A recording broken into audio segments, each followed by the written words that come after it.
I just wanted to say, Brian has done an incredible amount of work on this already.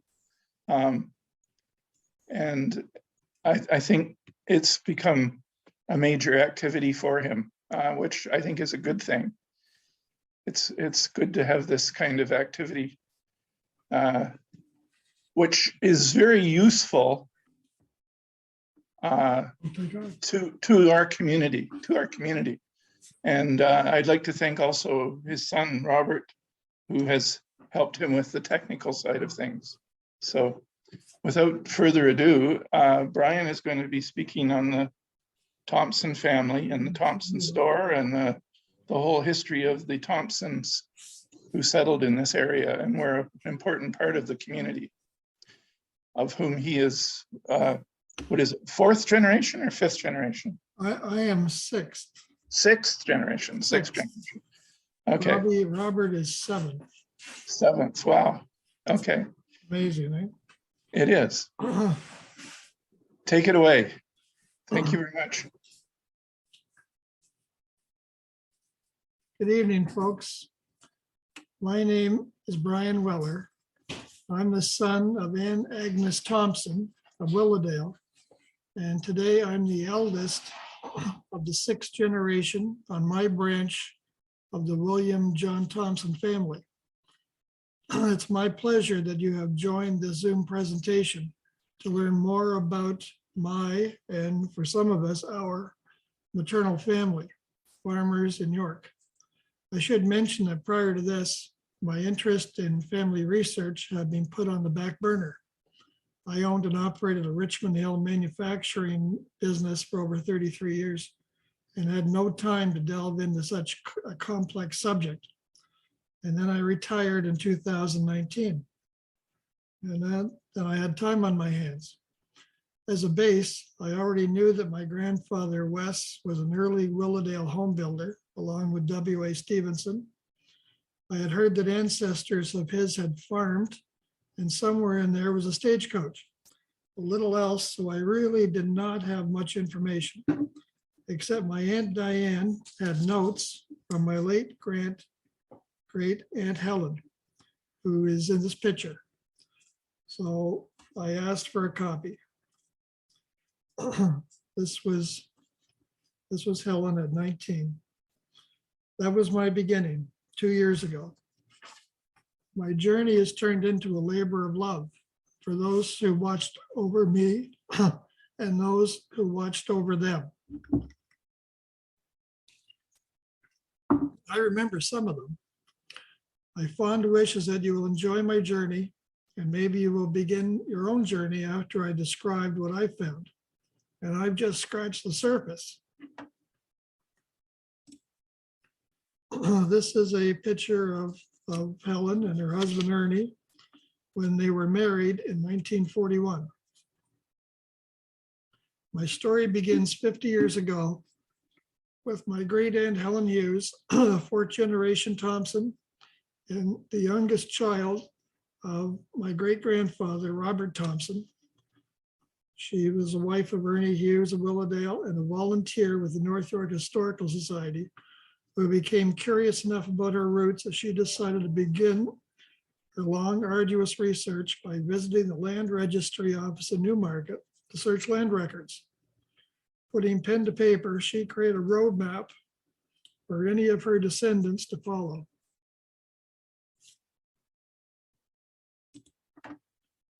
Upon Helen's passing, her nephew, my Uncle Gordon Thompson of the fifth generation and son of Helen's older brother and my grandfather, James Wesley, Uncle Gord accepted the challenge.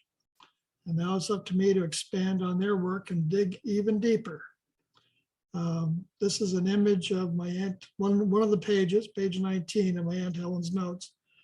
And on it, you'll see a stagecoach, the John Thompson stagecoach. This is all any of us knew. We didn't know where John Thompson fit in, but it was important enough for her to do the sketch. So I decided to delve into my maternal family and for successive Thompson generations and interested folks like you. My initial break came when I received a call from a new teammate offering an image of settlers preparing to erect a barn. When you're in a new land, many hands make light work. Little tidbits like this kept me going in the early days, which brings me to the most important lesson I learned very early in this exercise. I'd be remiss if I did not acknowledge some notable folks, especially superlative writers like Scott Kennedy and Gene Hopkins, historians like Andrew Hind, Dan Buchanan, and Fred Robbins from York Pioneers. This is an image of Scott Kennedy's book. That was the first book that I read in my research, which opened up a lot of doors.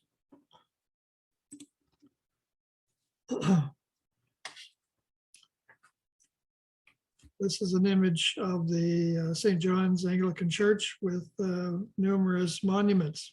That one in particular is a monument erected for William John and his wife Hannah and some of their children.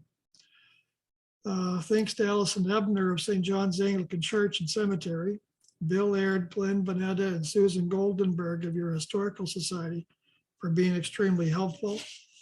Sarah and Andrew from North York Library and Peter Wilson of the Richmond Hill Library, who continue to answer my calls to point me in the right direction. Especially thanks to Ancestry DNA, who supplied contact details to my newly discovered fourth cousins, beginning with Helen Thompson, who lives up near Ottawa and is a descendant of William Jr., Judith, who lives in Denmark, and her sister Norma, who lives in Barrie, both descendants of Robert, and finally Steve, a descendant of Charles, as well as my first cousin, once removed, Linda Hughes, daughter of my late great aunt Helen Hughes, who has taken her 105-year-old father, Ernie, into her home in Bancroft.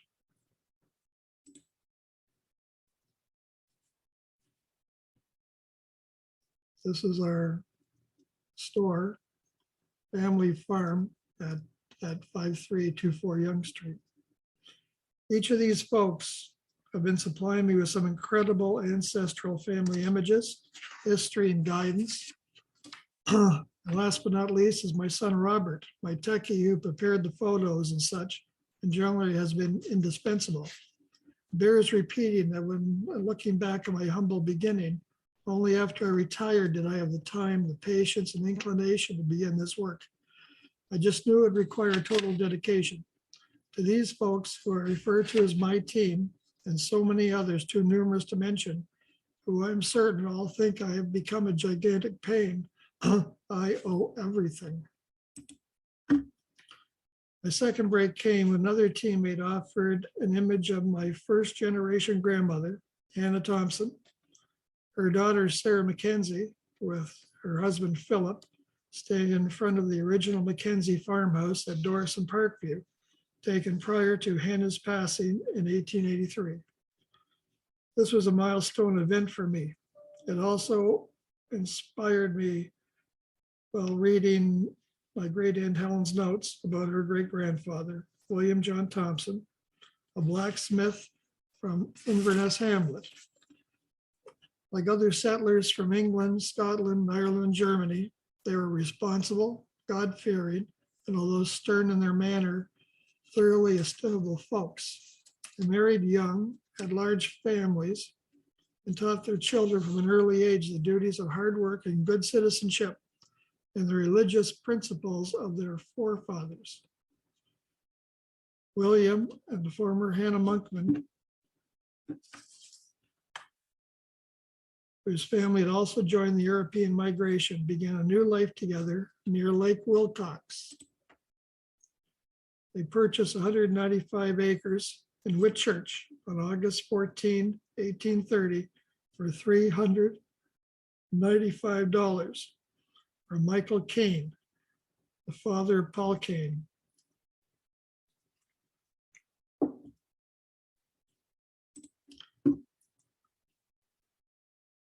With the intention of clearing the land for mixed-use farming, and with Yonge Street as the west boundary to the east concession, now known as Bayview, Their work was cut out for them.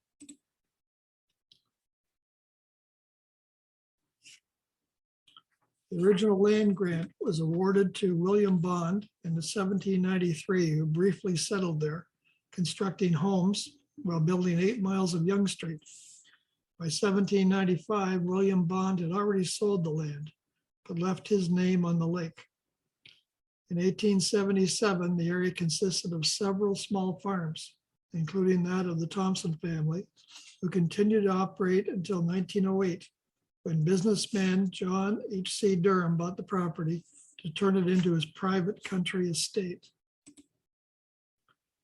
In 1912, Mr. Durham had the original farmhouse remodeled to suit, and then in 1915, he had a cobblestone cottage built for his farm manager and family.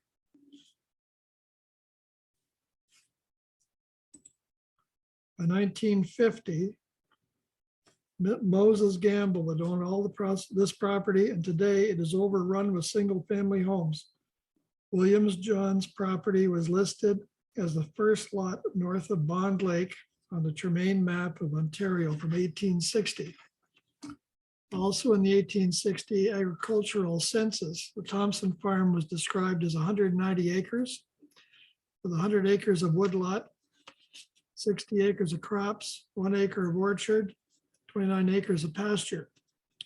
The Thompson home is listed as a 1.5-story brick, and the value of the property was $7,500, with farm implements at $88. Crops included fall wheat, spring wheat, oats, peas, potatoes, turnips, and hay. Their livestock included 4 horses, 4 steers, 5 milk cows, 22 sheep, and 7 pigs. They also produced 120 pounds of butter. When you consider that our pioneer farmers made do with primitive tools to build their homes, like a saw to cut trees to length, and adze to notch the ends, and 2 oxen to pull roots, it goes without saying that our pioneers had challenging lives. God help your family if someone was sick. No 9/11, no paramedics, no antibiotics. If it wasn't for the natives, these young folks, not all prepared for Canadian winters, could freeze in the dark. And while some did abandon their farms, many learned to survive. Despite hardship, this is an image here of Oak Ridges, not that long ago, actually. Despite the hardship, the William John Thompson family survived and thrived. The early years on Yonge Street are well documented, but for certain, traveling was a major challenge on Yonge Street, although somewhat better than the original native trail. These new landowners were expected to till, plant, and harvest, as well as assist travelers stuck in the mud or whatever, and were required to maintain the road across their frontage. So it would certainly make sense for any landowner to buy the property on the other side of any major road, like Yonge Street, and many did. William John's farm had grown to include 200 acres on the west side of Yonge Street in King Township by the time he passed at 81 in 1871. His will stipulated that his accumulation of almost 400 acres on Yonge Street would be split evenly between his boys. There's another view of the monument at St. John's. Fortunately, his girls married well. He had four daughters, 4 sons, 4 daughters. Today, both William John and his wife Hannah rest at St. John's Anglican Cemetery. By 1878, the next known map, a 195-acre lot on the east side of Yonge was split between Charles and Robert. As for the property on the west side of Yonge Street, William Jr. and James, who was my great-great-grandfather, split the 200 acres. William had the west half of lot 63, and James had the south half of lot 64 King.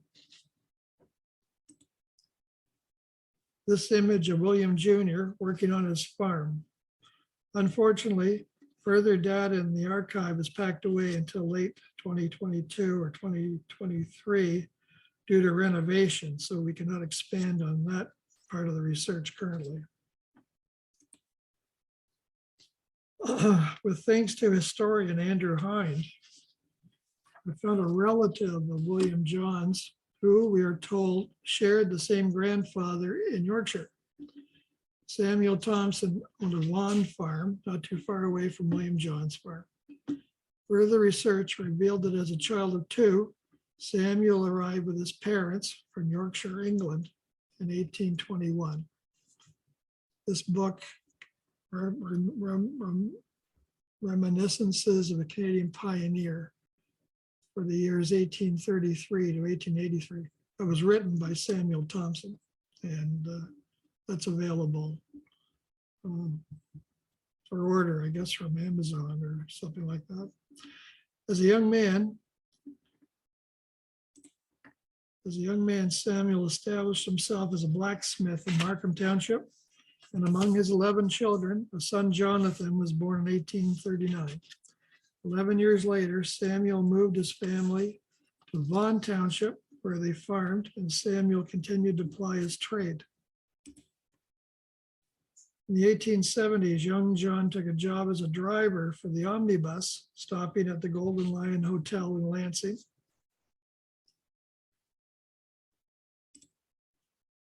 And that's a picture of the Golden Lion at the corner of Yonge and Shepherd. Or the Dominion Hotel, formerly Dalby's, on the east side of Yonge, just south of Trench Carriage Works in Richmond Hill, depending on which direction young John was heading. The Dominion Hotel was eventually converted to a Chrysler Dodge dealership and Vehicle License Bureau William Neal until it was destroyed in 1964 to create a parking lot for the Richmond Inn. And this was some information about Samuel Thompson. It was written by Andrew Hind. In fact, the omnibus made by Trench Carriage Works in 1860 came with straw padded seats for extra comfort for up to 40 customers and can be seen today in the Science Museum in Ottawa. Although rail had made coaches obsolete between many Ontario towns in the late 1880s,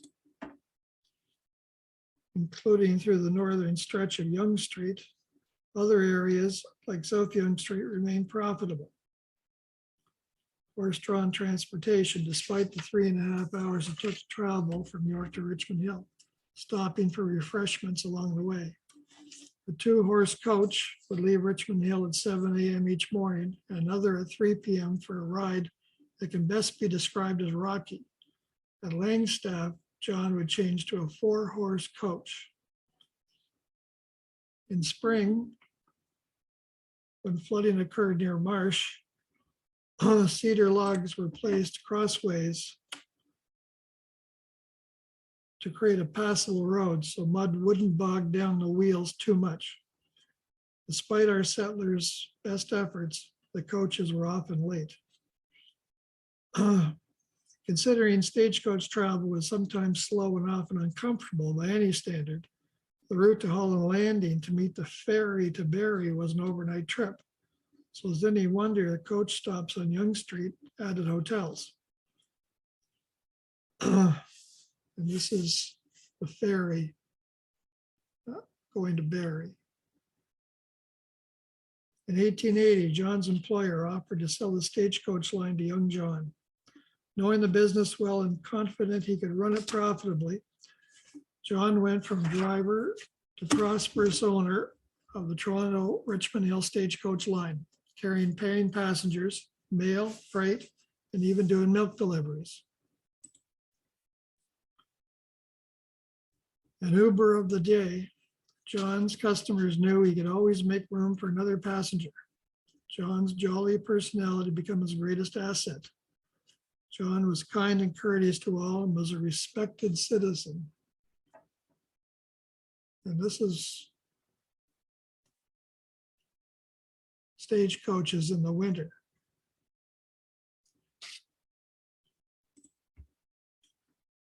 This image is of the John Thompson stagecoach in front of the Green Bush Hotel on the northwest corner of Young and Steeles. Success enabled John to buy the Temperance Hotel, a large and impressive building in the heart of Thornhill, together with 140 acres of farmland. John hired a prominent local builder of the day to renovate, transforming the weathered hotel into a grand residence. John appeared to have it all, but just as quickly as fortune had smiled upon him, so did John's idyllic life change with the passing of his dear wife, Emma, on March 17, 1889. Emma was only 45, and it is said the grieving husband never recovered. The final blow came in 1896 when the Metropolitan Street Railway Company, with all-electric streetcar line commonly referred to as the Radial, that operated north from Toronto along Yonge Street, finally reached Thornhill and Richmond Hill.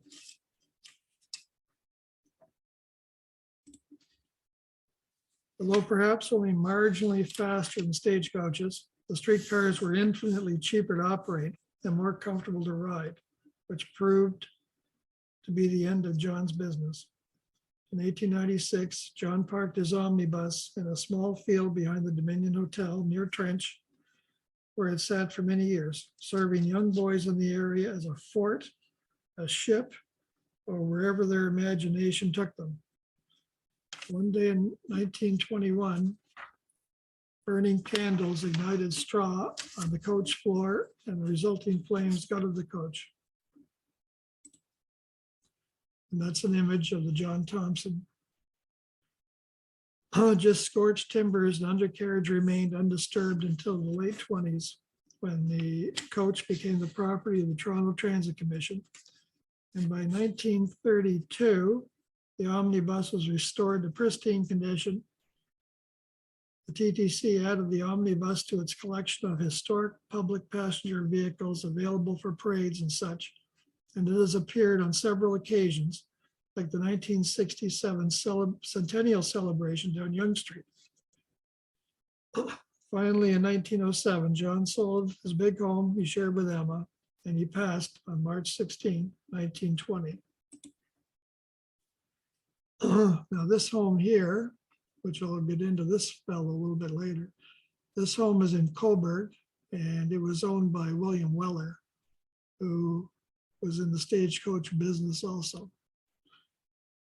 By this time, my attention was diverted to researching the history of Ontario transportation, including ships, hotels, and yes, even stagecoaches and their respective owners.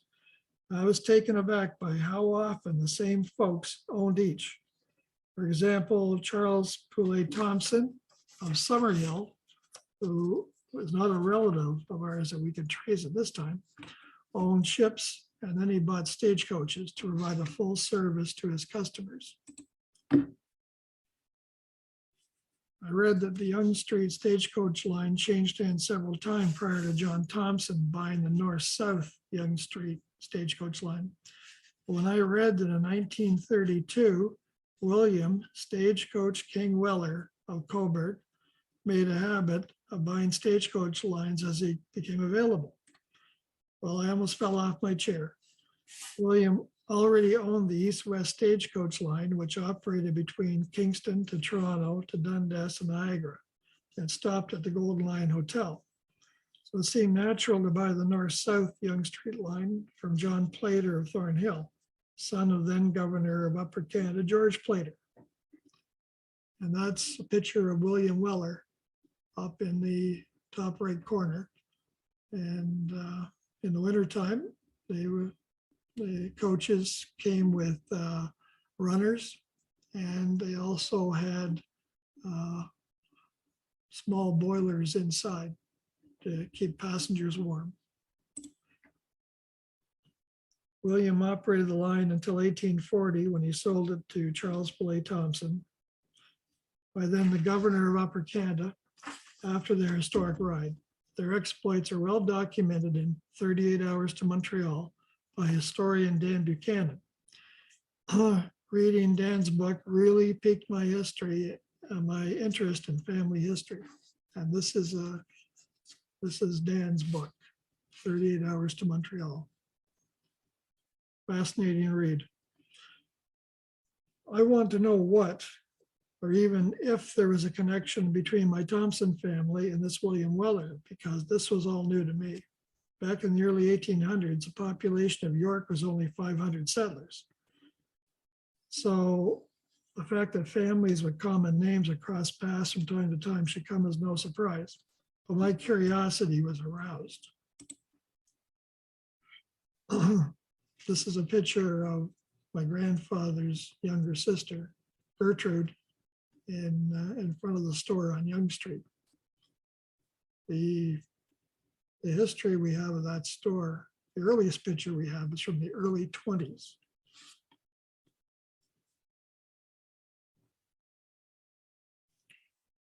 My cousin John Morrison, who grew up on Burndale Avenue in Willowdale, has been an ancestry administrator for our Weller clan for over 20 years. And he confirmed that William Weller of Coburg was in fact in our paternal family tree from back in the 1600s, when Richard Weller's nephew left Kent County, England for Connecticut. William Weller's cousin, his name was Asa Weller, and this is his house. And he set up and built this property in the late 1700s. And I think he came to Picton area around 1795, as a matter of fact. And he liked the area so much, he decided to name the body of water just beside his property. He named it Weller's Bay. I want to know what, or even if there was a connection between my Thompson family. Oh, I already read that.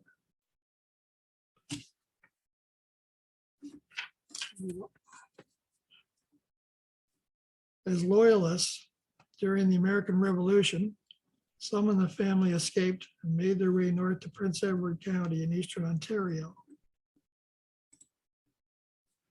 William's cousin Asa settled in Carrion Place, and some of these folks even received land grants for their military service on the losing side. The former Hannah Marsh, Asa's wife, had a military family history. Her father, William, and grandfather, Jeremiah, were both officers for the Crown during the American Revolution. Today, these folks are referred to as United Empire Loyalists. It's a story for another day, perhaps, but I'm a member of the United Empire Loyalists Quinte branch, and perhaps I'll powder my musket one day. Which brings me to the second generation.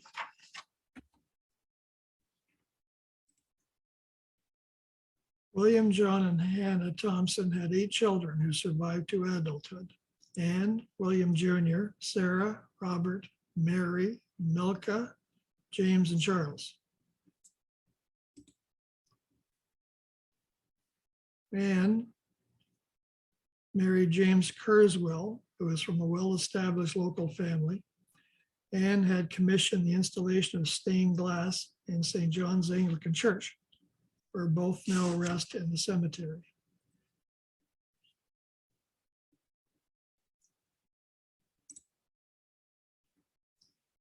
William Jr. married Mary Webster, who was the mother of his 12 children, and they both rest at King City Cemetery. William Jr. and Mary are ancestors of my 4th cousin, Helen Thompson. After Mary passed, William Jr. married the former Eliza Jane Edwards. Sarah married Philip Mackenzie,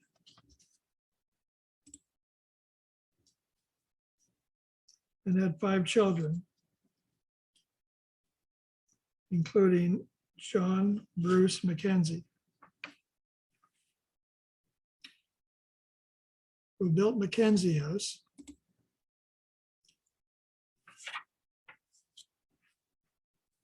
That picture there, that's of William. And this is Sarah's picture, Sarah's house anyway. Built Mackenzie House in Willowdale in 1913. John owned and operated Lansing Lumber. Major source for building supplies is Willowdale Brew. Philip and Sarah rest at St. John's Cemetery. I'd certainly recommend that you visit Mackenzie House, where Willowdale history comes alive. And this is a picture of Mackenzie House. Robert married Christina Agnes McGilvery, and they had 9 children, including William John Sr. with wife Jessie at Toronto CNE. Both rest at St. John Anglican Church Cemetery and are ancestors of my 4th cousins, Norma and Judith. Mary was married to John Lott Rawlings, and both rest at Springvale Cemetery in Stouffville. Charles Fletcher married Delilah Brillinger of Gormley, and they had 15 children, including the son Willis.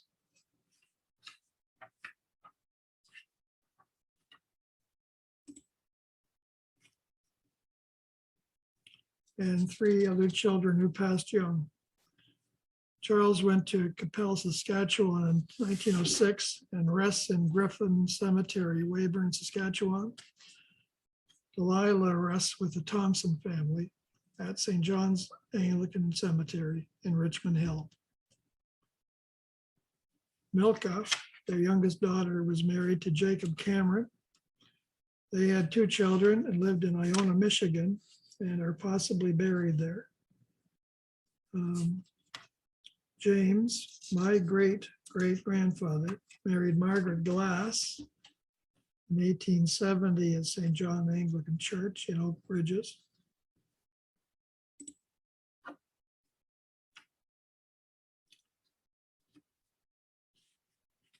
She was born in Ontario to Irish parents. Unfortunately, Margaret passed at only 31, leaving Alice, Minnie, and my great-grandfather Robert behind.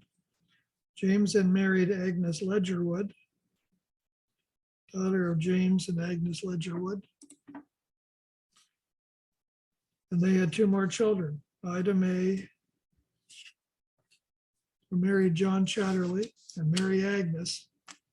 After his second wife passed, James married Agnes Wright, daughter of John and Eliza Jane Wright.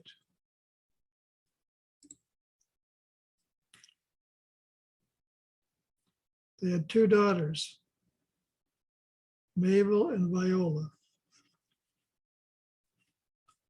I'm still searching for the resting places for James and his 3 wives and their 7 children.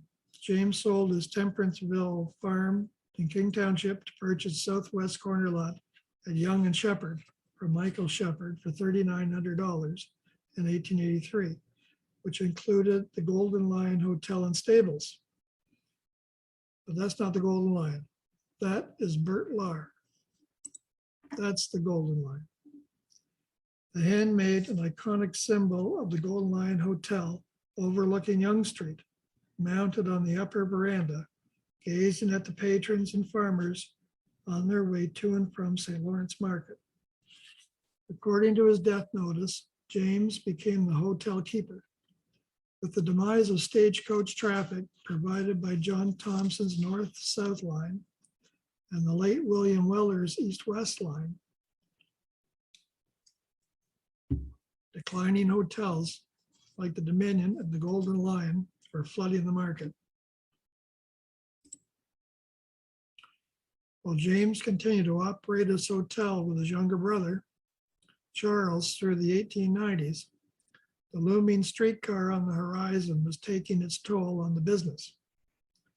It was clear that horse-drawn transport was ending.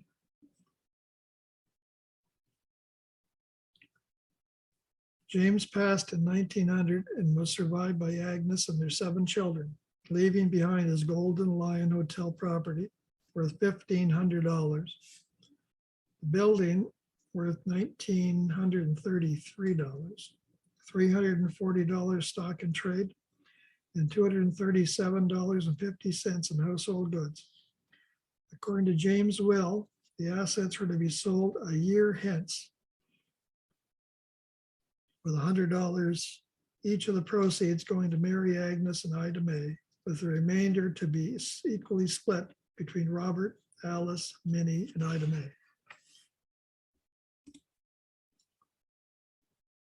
His 2000 life insurance went to daughters Viola and Mabel. Excluded from his will was his brother Charles. A story for another day. James' son Robert and his sister Sarah's son John Mackenzie were the executors. Within a year, Robert and John sold the Gold Mine Hotel property and buildings to Reverend T.W. Pickett, a retired Methodist minister who wanted to convert the hotel into his personal residence and Sunday school. This was the beginning of Lansing United Church. My first cousin and I both descend from James. We have identified 22 family graves with the assistance of Allison of St. John's Anglican Cemetery so far, and we think there may even be more.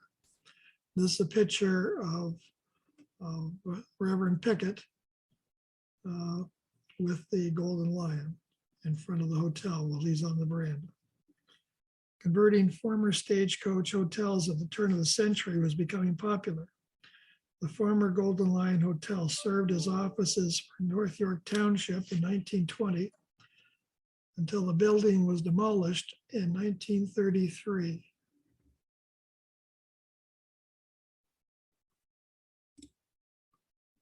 The Lion then moved to the back porch of the Shepherd Avenue home of George S. Henry, who had married Reverend Pickett's daughter, Keitha. This is a picture of the Golden Lion taken last summer with my grandson, Owen, who came along to the libraries to help me do some research. This was back when, not too different from now, we all had to wear our mask. In 1934, Henry became Ontario's premier. In 1953, the Henry family donated the lion to York Pioneer Sharon Temple Museum in Sharon, Ontario. And for the first time, the Golden Lion moved indoors. Then they donated it to the North York Historical Society, who then moved it to the new Gibson House Museum after it was protected from the developer's wrecking ball by concerned local folks. The Golden Lion was moved to the North York Central Library, where you can still see it today in a glass case. Simply beautiful, our lion is a wonderful tribute to North York history. The Golden Lion Hotel certainly had a colorful history, from dances in the elegant ballroom to hunts and pigeon shoots. Why, even the Toronto Hunt Club held its first hunt race on May 15, 1834 on the hotel grounds.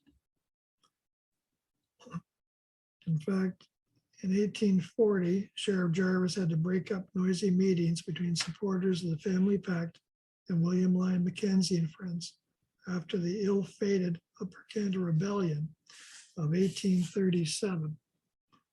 This is another picture standing on the steps of Mackenzie House.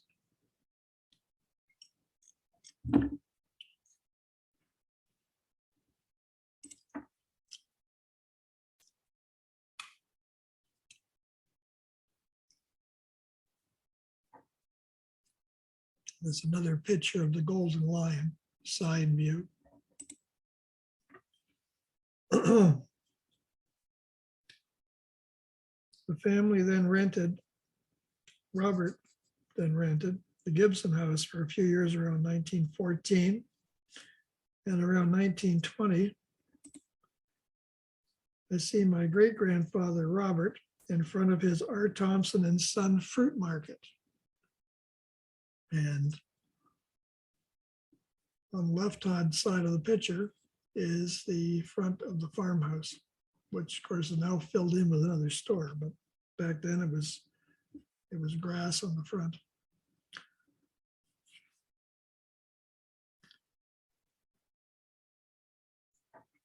The store was located on the southwest corner of Yonge and Churchill, which was my first home.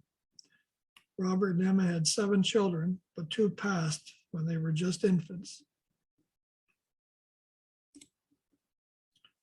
And that's Robert and Emma.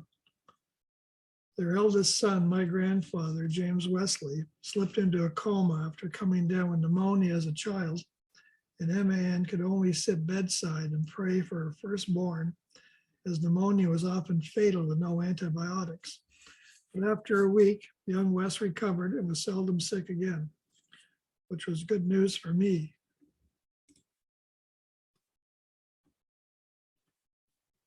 Emma Ann's father, William Ford, also came from Yorkshire, England in 1858, settling in Victoria Square in Markham Township. William married Anne Boynton, and they had a family of 8 children. In the 1880s, the family moved to a home on Yonge Street in Newtonbrook, where Emma Ann met Robert. She would sing in the choir at the Methodist Church. During this time, a baby was born to the minister and his wife. We have a picture here again of Gertrude in front of the family store. And this is a picture of my grandmother at the farmhouse at 5322 Yonge Street. The baby was Lester B. Pearson, our future prime minister. Emma Ann's sister married John Palmer, just another of the many owners of the north-south Yonge Street stagecoach line after William Weller and prior to John Thompson. And now to continue with the 4th generation.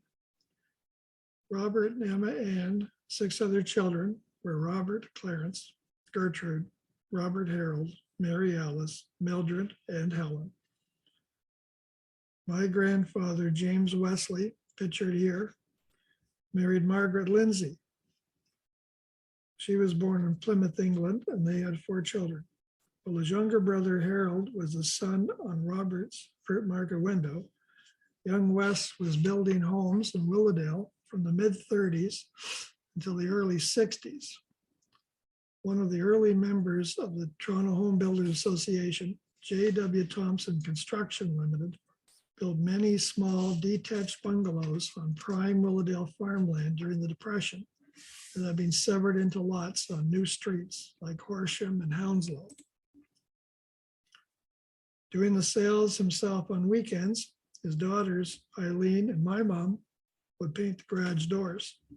Should someone want to buy one of his new homes at $3,500, Wes would apply the deposit received to Lansing lumber account so he could continue to buy his supplies from his Uncle John Mackenzie's store for his next home construction. Imagine for a minute the value of having a credit account in pre-war Willowdale. When I drove through there last summer, I noticed 209 Horsham was still up, but most of his original homes have been replaced with much larger homes. Robert passed in 1948 with his farm going to his eldest son, Wesley, who then built homes on Horsham and Hounslow for his siblings.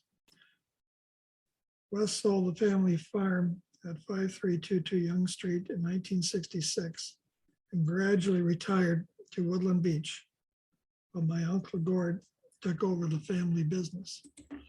And this was the home that my grandfather and Uncle Gord built. When I was 13, my grandfather and Uncle Gord built a beautiful large retirement home in Woodland Beach on Georgian Bay. I would deliver 2 hot lunches on my Raleigh bicycle in the summer of '63, prepared by my grandmother in their original small wood-framed waterfront cottage a mile away. Sometimes while at the job site, they would give me some 2x4 to cut. and nail for bracing, like between studs in the garage. Once I signed my name on one such piece, leaving a little memento behind of my work. One of the early pictures I saw myself as a child had me standing and smiling in a playpen outside the old cottage in the summer of 1951. I clearly recall visiting my grandparents often as a child. When I got older, they would include me in their evening canasta card games. They went to Florida's Gulf Coast every winter and never failed to bring me back apple butter.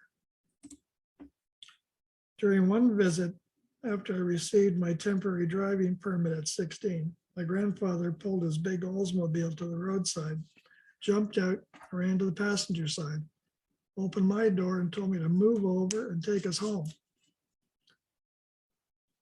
When I was handed the keys to my first car, a 1955 Chevrolet, when I turned 17, my first journey was to see them in Woodland Beach, which is just up the road from us now in Wasaga. When it came time for Deb and I to retire, it seemed natural to come back home to South Georgian Bay. Today, Marg and Wes rest in Ellenwood Cemetery near Wasaga Beach, along with my sister and several other relatives, including Mildred Thompson, my grandfather's younger sister, and her husband, Kitch Cochran, who operated the variety store in the Thompson farmhouse below our apartment in the early years. You notice our dog, Stormy, likes to get into all the pictures. She never met a camera she didn't like. At only 2, I fondly recall crawling down the stairs of the Thompson farmhouse from our apartment over the store, in my diapers, no less, to look for candy in Uncle Kitch's store. Which brings me to the 5th generation. My Aunt Eileen was her firstborn, then my mother, Aunt Agnes, then my uncles, Robert and Gordon, the last remaining of Wes and Marg's children, who all attended Earl Haig High School, and then went in separate career paths, except Gord, who was a real craftsman and helped my grandfather in his home building business. And this is a picture of my Aunt Diane in June 1962 at her wedding day, and Gord is standing behind her.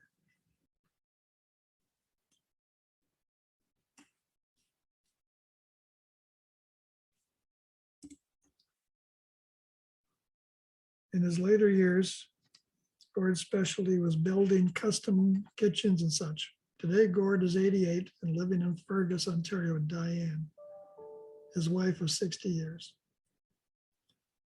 In 1943, my mother, a sweet Willowdale farm girl, began assembling Lancaster bombers at Victory Aircraft in Moulton after graduation, and met a young fellow, Robert Weller from North Toronto, who was training to be an RCAF pilot officer. I should go back a bit. This is the 100th Lancaster bomber built. As a celebration, the whole crew were building these planes. They stood on the wings and out front, celebrating the 100th Lancaster they built.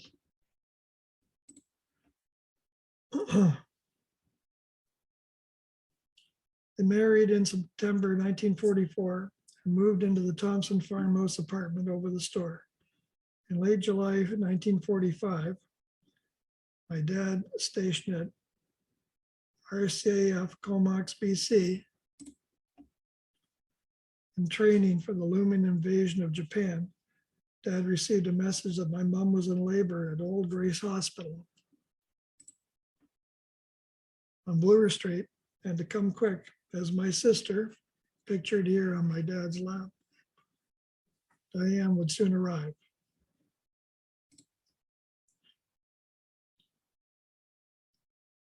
The Japanese World War II surrender that September meant Dad's RCF career was about to end. So along with some Air Force friends, he applied to the local police force. Well, a cop, my dad would participate in the 5 a.m. apprehension of Edwin Alonzo Boyd from a rented room at 42 East Street West in March 1952. And this is getting ready to go into the building. I think they woke him up and arrested him at 5 a.m. On a very dark afternoon in the fall of 1954, my dad was rescuing folks hanging onto their shingles while homes floated down Humber River toward Lake Ontario during Hurricane Hazel. And these are the homes that were washed out on Raymore Drive. Susan Goldenberg wrote a really nice article about this event in Toronto.com a while ago.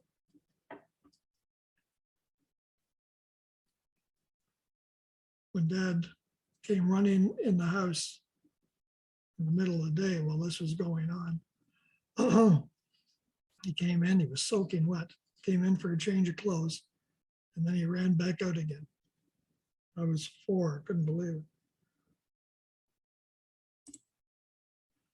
But for me, the real highlight was when Dad and his partner, detective partner, Fred Dane, apprehended Peter Woodcock, who at only 17 had murdered little Carol Ann Voice under the Bloor Viaduct in 1957. And this is a picture down below of Dad. My dad's there, bringing Peter into the station, covered him over with a jacket.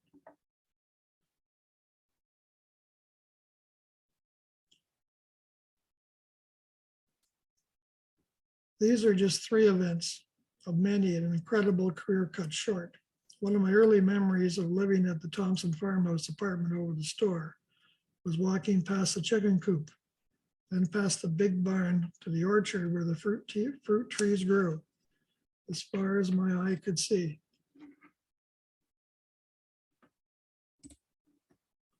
We left our apartment at the Thompson farmhouse in the summer of '53 for our brand new home at 22 Bevedale Road in Willowdale, after Dad received his veterans housing benefit for returning military. That was our new home at the time, 22 Bevedale. Our new school, Edithville, was overflowing of baby boomers by the time I was ready for kindergarten in September '55. In fact, they had to bring in a bunch of portables that tore up our field. On Bevedale, I grew up in a policeman's household, so I was used to hearing police stories. Some would curl your toes, like when Dad would pull children with their bicycles out from underneath vehicles. While other stories would leave you laughing on the floor. Unfortunately, Dad passed at only 37 in July '62. My last photo Dad was taken with my cousin Steve McDonough, who lived on Holmes Avenue.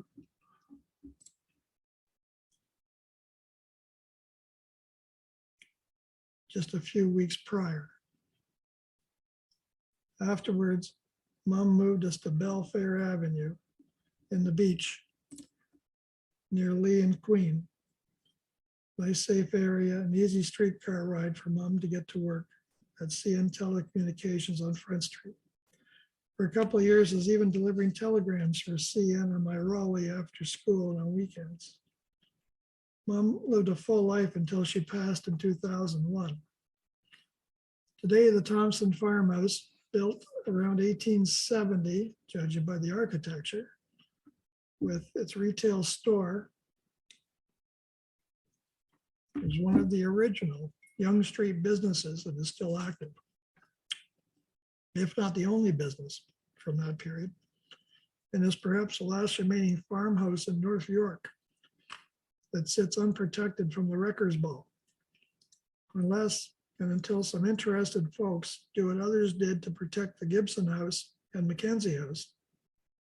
The Thompson farmhouse could be lost forever, just like the Dalby Hotel in Richmond Hill and Jane Thompson's Golden Lion Hotel in Willowdale. This is an image from the Golden Lion on one of their dances. In summary, what I presented here is just what I've researched in a very brief time. There's still so much more to uncover. The real challenge now is to visit England to follow up on what we've read about in libraries, where genealogy without documentation is simply mythology. When you consider similar first and even middle names for the generations that I've found, my dumb questions, too many wrong paths, and various twists and turns, nobody is more surprised than me that I've been able to present even this small part of the Thompson family story.